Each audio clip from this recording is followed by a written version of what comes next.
Olá pessoal, sejam bem-vindos aí à nossa aula de nutrição e adubação da cultura da soja, tá? Essa aula é muito importante porque a soja é uma das culturas mais importantes, é a cultura mais importante no Brasil em termos de área cultivada, em termos de exportação, em termos de consumo de fertilizante. Então é muito importante que vocês entendam um pouco sobre a nutrição dessa cultura, que talvez alguns de vocês aí um dia certamente vão trabalhar diretamente com a cultura da soja, tá? Bem, tudo começa, pessoal, quando a gente fala em adubação, com a amostragem de solo e análise de solo, tá?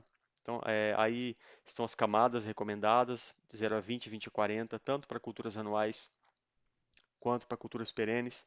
Para cultura anual, a gente recomenda fazer análise de solo todo ano, ou no máximo a cada 2 anos, não deixar espaçar muito isso. Para culturas perenes, a cada 2 anos, ou no máximo a cada 3 anos, tá? Para a gente realmente fazer um monitoramento da fertilidade do solo e, com isso, fazer a melhor adubação possível.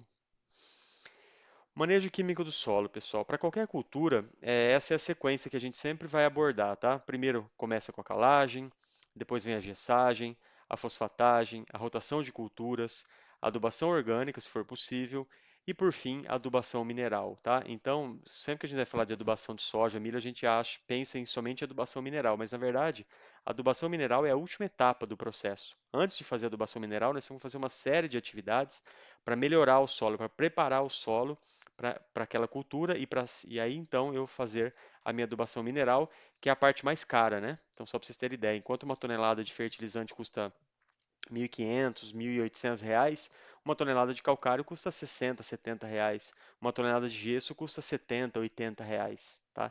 Então, vamos utilizar primeiro calcário, gesso, para depois sim pensar em utilizar o adubo mineral, que é a última etapa do processo produtivo. Todas essas etapas que estão com asterisco são etapas que preparam o solo, que melhoram o solo, tá? Para que eu tenha uma maior eficiência do meu adubo mineral, ou seja, um menor fator de perda, que eu tenha menor fixação, menor lixiviação desse nutriente, tá bom? Pessoal, para a soja, uma coisa que está muito na moda hoje em dia, vocês precisam saber, chama-se perfil de solo. Perfil de solo, tá? O que é perfil de solo? Perfil de solo corrigido, né? Aí nós temos duas fotos de duas lavouras, uma em Piracicaba e uma em Goiatuba. As duas, se eu olhar a parte aérea, as duas estão muito parecidas, né? Muito bonita a soja, né? O que está diferente aí? Em qual foto, né, a soja está explorando melhor o perfil do solo? Certamente na foto de baixo. Tem muito mais raiz em profundidade. Então, nessa foto de baixo, eu tenho um perfil de solo corrigido, tá? Permitindo que as raízes cresçam. Eu tenho cálcio em profundidade, eu tenho magnésio em profundidade, eu tenho ausência de alumínio tóxico para a raiz, então a raiz cresce, se desenvolve. Com isso, ela tem capacidade de explorar maior volume de solo, ter acesso a mais nutriente estocado no perfil de solo e, mais importante, tem acesso a mais água que fica armazenada no perfil de solo. Qual dessas lavouras vocês acham que é mais produtiva, né? Não tem, é fácil responder essa pergunta, né? A de baixo, né? Então, enquanto a lavoura de Piracicaba produziu 60 sacos por hectare, a lavoura de Goiatuba produziu 90 sacos por hectare, 30 sacos por hectare a mais ou 50% a mais, tá? E só para vocês terem ideia, né? Como que estava esse solo na camada de 40 a 80 centímetros? A saturação por bases em Piracicaba era somente 18%, um valor muito baixo, né? Enquanto o ideal é 60, 70%, estava com 18%, enquanto em Goiatuba estava com 46%. E quando eu tenho saturação por bases alta, obviamente eu tenho saturação de alumínio baixa, porque os dois são inversos, né? Então, na lavoura de baixo, eu tenho um perfil de solo corrigido e eu tenho maior potencial produtivo. É isso que todo produtor de soja hoje em dia busca. Não só soja, soja, milho segunda safra, depois, ou algodão segunda safra, né? Safrinha. É um perfil de solo corrigido para eu ter mais produtividade e mais estabilidade de produção. Continuando nesse tema de perfil de solo, pessoal, esse é um trabalho do SESB. O SESB é um grupo de pesquisadores, chama Comitê Estratégico da Soja do Brasil. Em 2016, eles percorreram, na verdade o SESB ele promove competições de produtividade de soja, tá? Então o agricultor se inscreve e na época da colheita vai um membro do SESB lá auditar a colheita. E nesse ano, eles percorreram diversas áreas que produziram de 78, 100, 120 até 142 sacas por hectare de soja. Lembrando que a produtividade média de soja no Brasil, pessoal, é 50, 55 sacos por hectare. E tem produtor que atingiu esse ano 142 sacos por hectare, é muito alto. O que a gente observa? E eles amostraram o solo, né, nessas lavouras, até 1,10 m de profundidade. E aqui estão os dados de saturação por base no perfil de solo. Quanto mais verde, pessoal, mais escuro, né, é, maior é o valor de saturação por base. Então, o que a gente observa? Que à medida que eu vou das lavouras de menor produtividade para as de maior produtividade, eu tenho maiores valores, eu tenho maior saturação por bases no perfil de solo. Mostrando o que, pessoal?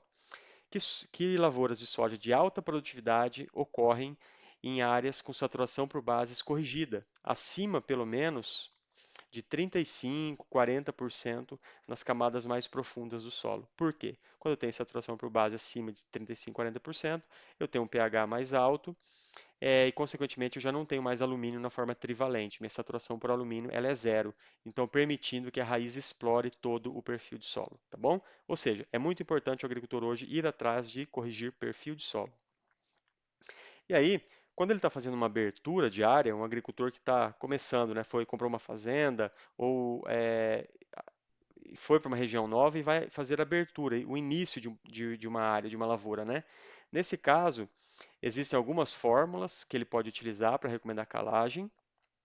Nós vimos isso na aula de calagem de calcário, na disciplina, mas eu vou só resumir aqui para vocês. Então, aqui eu coloco três fórmulas bastante utilizadas pelos agricultores. A primeira de saturação por bases, a segunda de elevar o teor absoluto de cálcio e magnésio para um determinado valor. Aqui nós estamos colocando 30, mas pode ser 40, se o agricultor quiser. E a terceira, elevação da porcentagem de cálcio na CTC do solo, por exemplo, para 40 ou 50%. Então, o objetivo dessa terceira fórmula é que 40 a 50% da capacidade total de carga do meu solo, de cargas negativas do meu solo, estejam ocupadas por cálcio, tá? Então essa é a fórmula que a gente pode utilizar, tá? Aqui estão as unidades, sempre em milimol, tá? E dois detalhes importantes. Se for para abertura de área, nós temos que fazer o cálculo para cada camada. Então, por exemplo, se eu vou incorporar com uma grade pesada ou um arado que chega até 40 centímetros de profundidade ou 30 centímetros de profundidade, eu vou fazer a conta da camada de 0 a 20, calcular a dose, mais a dose da camada de 20 a 40, porque eu vou incorporar corretivo nessas duas camadas, tá? É muito comum a gente fazer isso para cana-de-açúcar aqui em São Paulo, mas para grãos a gente costuma recomendar somente em áreas de abertura, tá? Então eu somo as doses das camadas e depois eu posso até utilizar um fator de correção, multiplicar por 1,8 a 2 para se atingir realmente os valores desejados de cálcio ou de saturação por bases. Então, pessoal, é a primeira vez que eu estou falando isso para vocês na disciplina, que talvez recomendar por 2 a dose de calcário. Por quê? Porque vários estudos mostram que quando você calcula uma saturação por bases para chegar em 60%, você aplica calcário, incorpora no solo, depois de um ano e meio, 2 anos, você analisa o solo, e você não atinge 60%, você atinge 50%, 52%, 53%. Então, vários estudos fizeram um fator de conversão para isso, mostrando que talvez é necessário a gente multiplicar até por de 1,5 a 2 essa dose de calcário para eu realmente atingir aquele valor que eu quero, tá? Obviamente que isso é para a área de abertura, quando será realizado a incorporação plena do corretivo no solo. Para áreas de plantio direto, nós não vamos utilizar esse fator, tá? E gesso, vocês viram na aula de gessagem, que é recomendado usar gesso quando na análise de solo de 20 a 40 o solo apresente baixo teor de cálcio e comece a apresentar alta saturação por alumínio. Então, nessa situação, a resposta a gesso ela é muito provável que ocorra. Então, é recomendado que o agricultor utilize gesso para quê? Para descer mais cálcio no perfil de solo, para neutralizar esse alumínio em profundidade. Tá? Lembrando que o gesso não corrige pH, mas ele tem maior mobilidade no perfil de solo do que comparado ao calcário.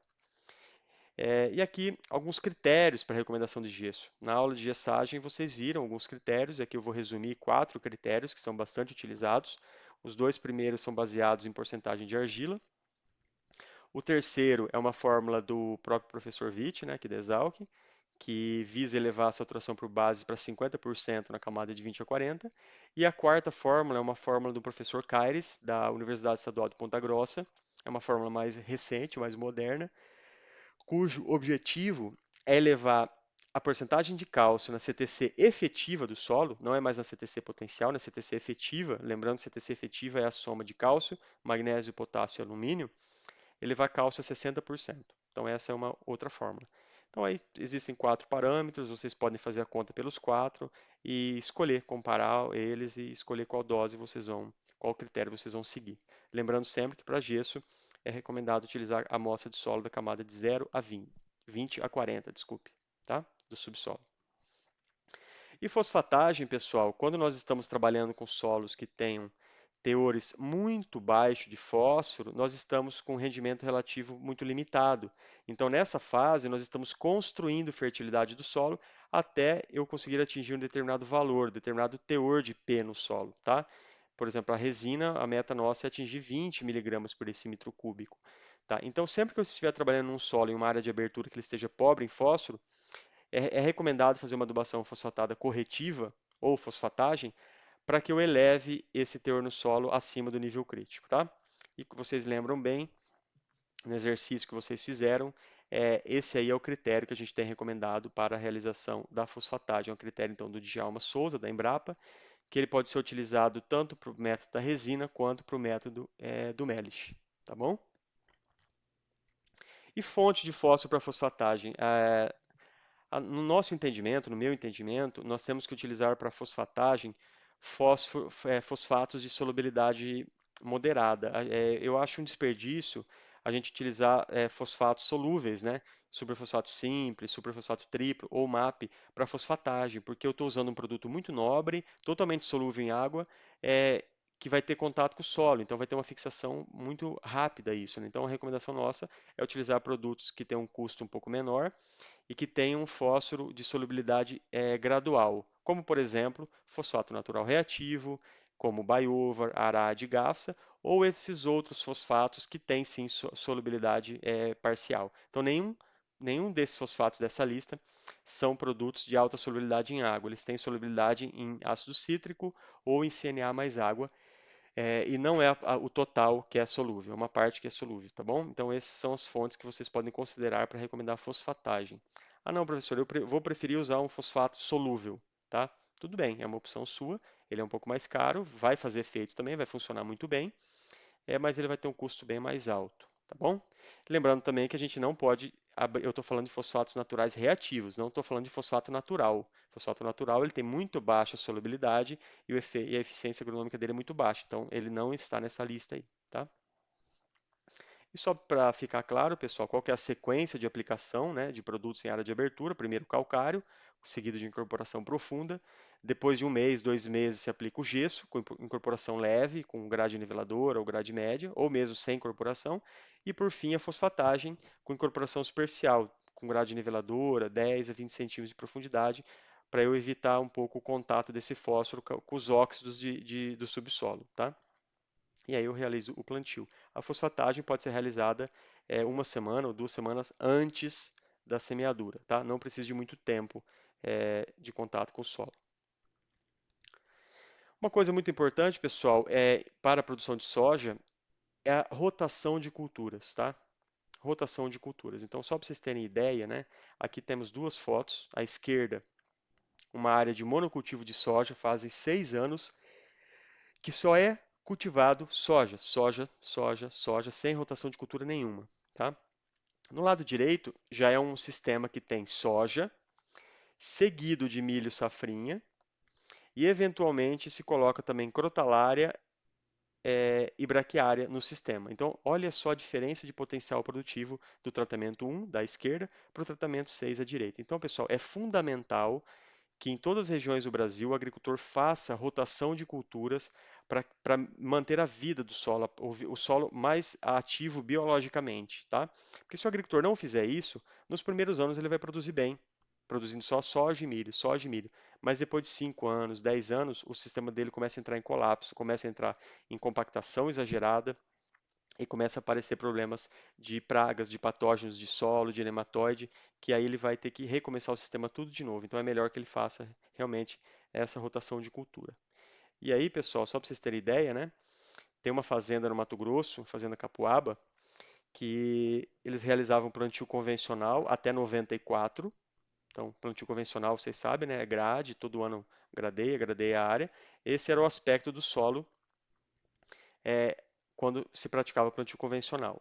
Depois de 94, eles mudaram o manejo na fazenda para o plantio direto, e aí um plantio direto realmente bem feito, com rotação de cultura, com produção de palha, não deixar o solo descoberto, tá? E depois de 20 anos, então a foto da esquerda é a 94 e a foto da direita em 2015, ou seja, 20 anos depois, olhe como esse solo ficou, né? Olhe como esse solo ficou. Então, é uma foto do mesmo talhão, da mesma fazenda, ou seja, é o mesmo solo, só que o da direita é manejado sob plantio direto. E aí eu faço uma pergunta, né? Qual solo está mais saudável? Qual solo está mais saudável? É fácil responder, né, pessoal? O solo da direita é um solo que tem mais agregação, agregados maiores, que tem mais matéria orgânica, até a cor dele está mais escuro. Então é um solo que tem uma vida biológica muito mais intensa do que o meu solo da esquerda, que praticamente é um amontoado de partículas de areia, silt e argila. Tá? Então vamos sempre ter a ideia que um manejo sustentável leva o solo a ficar como esse da figura da direita. Tá bom? E aí, pessoal, para a gente entrar na parte de adubação, né, a gente precisa conhecer a exigência nutricional da soja. E aí está uma tabela bastante atualizada sobre a exigência nutricional da soja. Então, ela está separada em grãos, que a gente chama os elementos, né, os nutrientes acumulados nos grãos, é o que vai ser exportado, que vai ser levado embora, né, da minha lavoura. O que está nos restos culturais vai voltar para o solo, e aí eu tenho a exportação, a extração total pela cultura. Então, qual que é o nutriente número um exigido pela soja? É nitrogênio. 83 quilos de nitrogênio por tonelada. Elemento número 2 é potássio. 38 quilos por tonelada, extração total, ou 20 quilos de exportação de potássio por tonelada. Elemento número 3, fósforo, seguido muito perto de enxofre. Tá? Então, essa é a exigência nutricional da soja. Quando a gente quer fazer um sistema de alta produtividade, nós precisamos repor pelo menos essas quantidades exportadas pelos grãos, tá bom? Então fiquem com essa tabela, talvez ela será útil um dia na vida de vocês aí, tá? E lembrando, pessoal, que para sistemas de alta produtividade, né, hoje em dia o agricultor quer produzir 70, 80 sacos de soja, quer produzir 140, 150, 160 sacos de milho safrinha, né, depois da soja. Então, quando a gente faz a conta de exportação de nutriente pelos grãos para esses níveis de produtividade, a gente observa que nós precisaríamos repor pelo menos por ano, né? 140 kg de potássio, 114 kg de fósforo e nitrogênio, nós não vamos precisar aplicar 366 kg porque a soja ela fixa o nitrogênio dela. Então, mas nós vamos precisar aplicar pelo menos os 121 kg que foram exportados pelos grãos do milho. Na verdade, pessoal, esses números, né, 120 kg de N, 114 de fósforo ou 140 de potássio, é a exportação. Se eu for calcular a adubação de reposição, eu preciso colocar ainda um fator de eficiência, eu preciso aplicar mais que isso, tá? Ou seja, resumindo esse slide, quanto mais altos os níveis de produtividade, mais alto deverá ser o aporte de nutriente para que eu tenha um sistema sustentável em termos de produtividade e não ocorra declínio da fertilidade do solo. Tá bom? Pessoal, essa é a primeira parte da aula de soja, é mais a base, a correção do solo, e na segunda parte nós vamos entrar na parte propriamente dita de adubação de soja, tá bom? Espero vocês na próxima aula.